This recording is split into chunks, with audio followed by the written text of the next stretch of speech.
Hello and welcome to Los Angeles Academy of Art. Today we are going to work on a very small painting. I'm just doing the block in today. And this is very valuable for anyone from beginning to advanced painting students, particularly for anywhere in between beginner and intermediate, because you want to focus on a lot of small works where you can learn how to manipulate the paint, how to mix the paint, and also work with the paint on the canvas because each canvas is going to be different. So if you start with something really big and you get the wrong canvas, you're going to be frustrated for a couple weeks. But if you get something really small and you're frustrated with the canvas, you're only frustrated for a couple hours. And so there's no pressure. It doesn't have to be perfect, and you can just kind of relax and enjoy your painting experience. Another advantage of painting small is that you can do several different subjects in a week. Like, you don't have to fixate on one portrait for 8 days, which I have done, of course, but it's okay too. But you can get things done really fast. It helps to be able to capture things quickly, such as florals and any kind of alive still life like leaves or fruits or vegetables, because of course, as we know, they all go bad eventually. So today we're just going to start with the block-in. I want to make it quick, simple, and easy because especially if you're starting your career as a painter, you want something that will give you results. It's not just that you want to be amazing really quick, but in fact, you want to just be able to, say you did something, get something on paper, and it makes you feel better, makes you feel more motivated, etc. So what I'm doing here is I'm mixing a little bit of a background for this painting.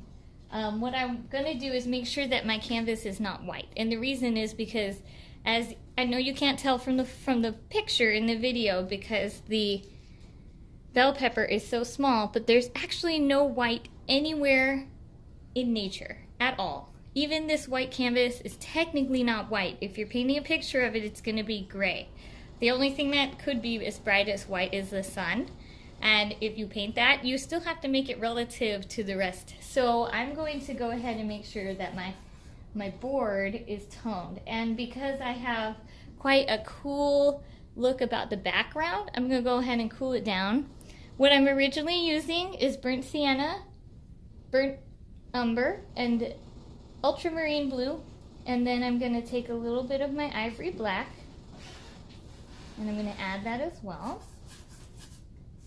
This looks really, really dark, but I'm going to wipe it all off in a minute. And I just want the whole thing to be a little duller and a little closer to my background. One thing that this helps with is A, you can see how everything's going to look relative to your background, and B, it means that you will actually get background color in your painting, because everything you paint on here might come up to the surface a little bit. That adds that color harmony that everyone talks about in more advanced levels. And it also makes it look like your object is surrounded by the background. And I want this a little bit cooler, just because that is a little cooler. So I'm going to add ultramarine and ivory black. I will go over the cools and warms in another video.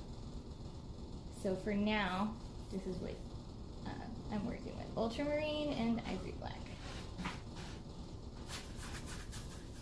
And I just want to make sure that that's not white. And then I'm going to take a paper towel. And I'm just going to wipe this off. I don't want it too dark. So if you get it while it's still wet, you can wipe it off. The smoother panels, if you try to wipe it off at this stage, will wipe off the whole ground. So you want to make sure that you only do this on panels that are, primed canvas. If you do it on one of the gesso boards, it will wipe everything off. And again, we're just trying to get a tone, and the tone should be kind of similar to the temperature of our background, because we're going to see that tone. And I'm going to let that dry for about 5 minutes and then come back to do our block-in. Alright, so I've given it about 5 minutes to dry. It doesn't have to be perfect because, again, we're going to have some of this background come back up when we start painting. Now, I'm just doing the block-in today, so what you'll see is essentially a pretty, hopefully decent drawing of this bell pepper. But I want to remind you that I am actually at a different angle than what you see. I'm a little bit over to the left, so if you see there's some kind of issue with my angles, it's because I'm sitting over here and not over there. So what I want to use for this is whatever color is going to be the base of my shadows. When we have a painting or any kind of object, the general rule of thumb is that if there's cool light, there's warm shadows. If there's warm light, there's cool shadows. In this case, I have several lights throughout my studio, and I've decided to use a cool light because I think the contrast with that bright red bell pepper is so much more interesting if there's like a cool light on it, and it'll give me room to play with those warm shadows. Again, something we'll get to in another video speaking about cool versus warm. So I want my shadow block in to be in a warmer color. Usually I will use burnt sienna for this. I do not like Winsor & Newton burnt sienna because it's an actual burnt sienna, and I like mine to be a little bit more transparent. So I'm taking some burnt sienna, and there is nothing mixed in, so I haven't used any of my Gamsol. I've just put in straight up paint, and that's what I'm going to start laying this in with. I teach all my students to look for big shapes. So for me, I see this ellipse up here. This is the top. We've got almost the size of a cube here. Come down here. If you were to look in the back, there would be another ellipse. And then this actually comes down around and out. Actually, I want to make this a little bit bigger.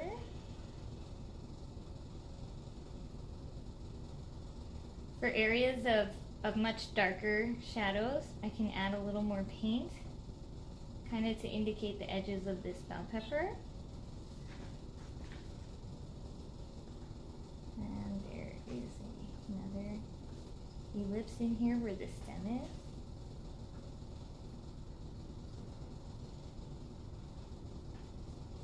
And then I'll start working out those little shapes within the actual bell pepper itself. A couple things to look at when you're looking at lines on organic forms like bell peppers, or we're talking about, let's say, oranges or whatnot. There are no straight lines. There are no real straight lines in nature. So if you go ahead and flub it up, it's not a big deal. If you're doing a cube, like literally a cube, you definitely want to be more careful about that kind of thing. Okay, so the stem here, I'm just going to indicate it about with that shadow that's kind of falling in the background here. And I might even take some paint out to show that form is there. And then we've got the background here. And again, this is a really rich, dark background. So if I put more sienna back here, I'm not bothered by it. I definitely would like to see some of that. Now I am going to use some Gamsol because this is coming out a little bit too dry. And I'm assuming this is just, because I've had it out for a while.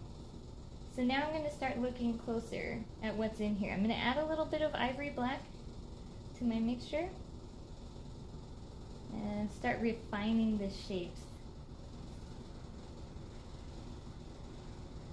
So when you're doing this, you're going to find it's a lot like, of course, it's exactly like drawing, except normally I would encourage people to do large blocks of shadow. And in this case, I do outlines. It's just that I'm very careful when I come back in to go through the outline with my paint. That way the edges don't look so claustrophobically straight and unrealistic. So there's a little bit of a dip here. And this is where this comes up. So I started with those big shapes, very easy ones like the big ellipse, the big cube, and now I'm going back and I'm putting in those little areas where there's more fun, I guess. Here I got some of this, some of this.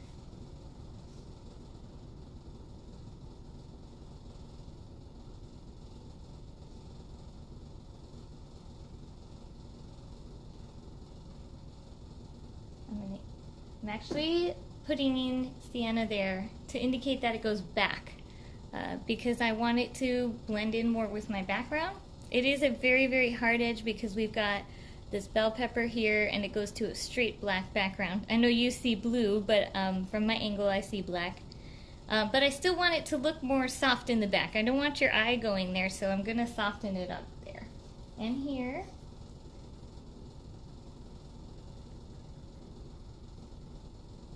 And now I'm going to kind of take my ivory black, my burnt sienna, and more Gamsol, and more ivory black because I want it a little bit more, a little darker. And I'm going to go over just these areas that I really want to emphasize. There's some strong shadows, and I'm kind of outlining them. You can see I left a little bit open here. This is for that little patch right up there. And that is open, but this rest is in shadow. And we've got here. I'm going to add a little more ivory black towards those really dark bottoms. And I'm also going to go ahead and use this mixture to outline the shadow. And the reason I want the ivory black in there is because my background has so much of that cool black in it that I want to make sure that I really get that in there. This shadow comes just a little lower. So I'm actually going to take a little piece of paper towel and erase that out. And I'm also, while I'm here with this paper towel, going to erase some of the stem. And I'll put back some of that stem information. So what I'm trying to do is, it's not just lining, you're also trying to cut out the shapes that you want with your paint. So you're not just drawing lines, you're also trying to draw shapes, but you're trying to just kind of indicate them by surrounding them with other shapes, if that makes sense. So this is pretty much where I want this. I've only got a little bit of that shape. And then this shadow comes down here and all the way here. So I'm going to add a little more ivory black again just to differentiate my bell pepper from my background, because again the background is so dark and it's so cool that I want that to show in my painting.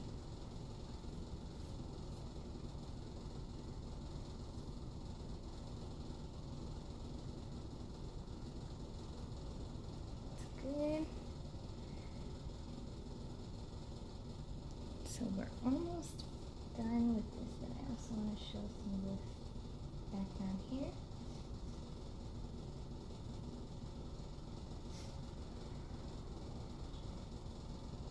Coming down into here.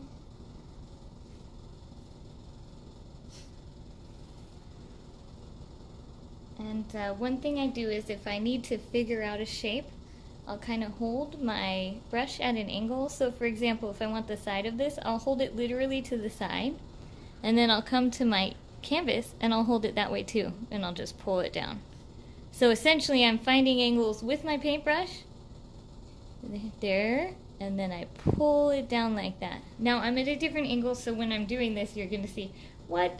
That's not what I see, but that's definitely what's going on over here in this part of the... on this side here.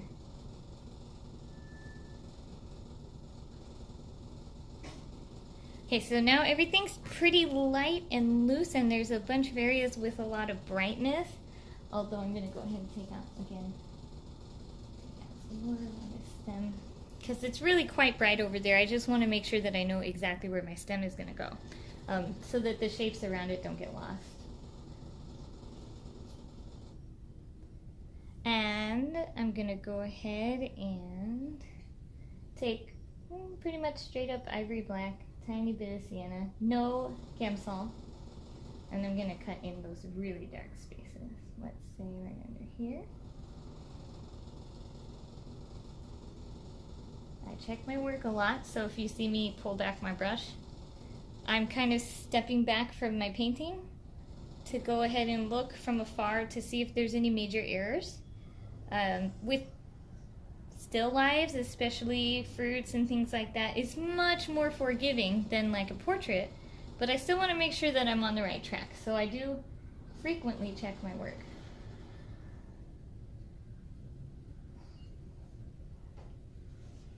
Again, I'm using the paintbrush to hold it up so I can see what's going on there, and then making sure that that's correct on my canvas. So there's that background, and I love this part right here. That kind of comes in and starts another part of the pepper. In fact, I may take some of this out as well. Even though this will be pretty rich in this area, I'm going to take some of that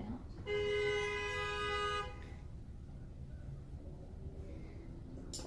So I'm going to go ahead, since I'm here and I have everything done, I'm going to block in my shadow part, which is going to be a very warm with burnt sienna, maybe even a little bit of, this is cadmium red, and then the ivory black, because it's going to be not only the darkest but the warmest part of my painting.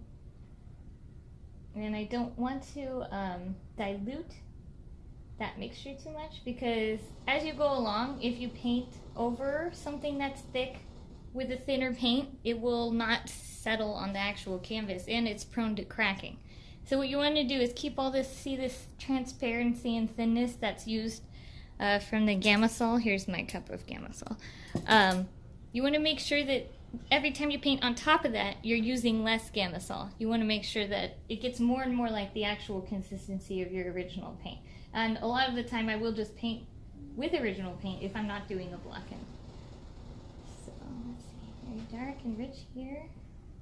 And then as you move it away from that base paint, it's going to mix with that Gamasol. Give you a nice, a really cool as in neat, not cool as in unwarm effect, where it kind of gets more transparent.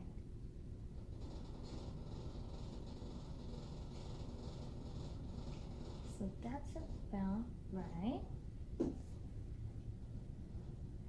So I know this may not make a ton of sense now, but this is the blocking for the bell pepper.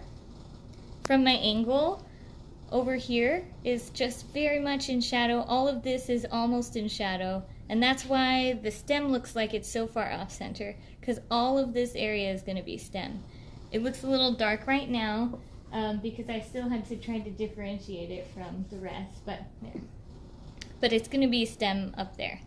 And then we've got these major lines and angles, as well as this really dark shadow over here, which is going to be the darkest dark on our whole painting. So everything from here is going to be lighter, and it'll be easier. Here, let's put in a little bit of that shadow that comes down from here, because it's just so strong, like right off the edge of this. And then we're going to work from there on the colors. I'm going to go over edges. I'm going to go over filling it in a quick manner, and that's it. So that is your 15-minute let's block this in. We're going to make a quick and easy painting session from Los Angeles Academy of Art. Thank you so much for watching, and please let me know if you have any questions. Feel free to comment or email or visit our website at losangelesacademyofart.com. Have a good one.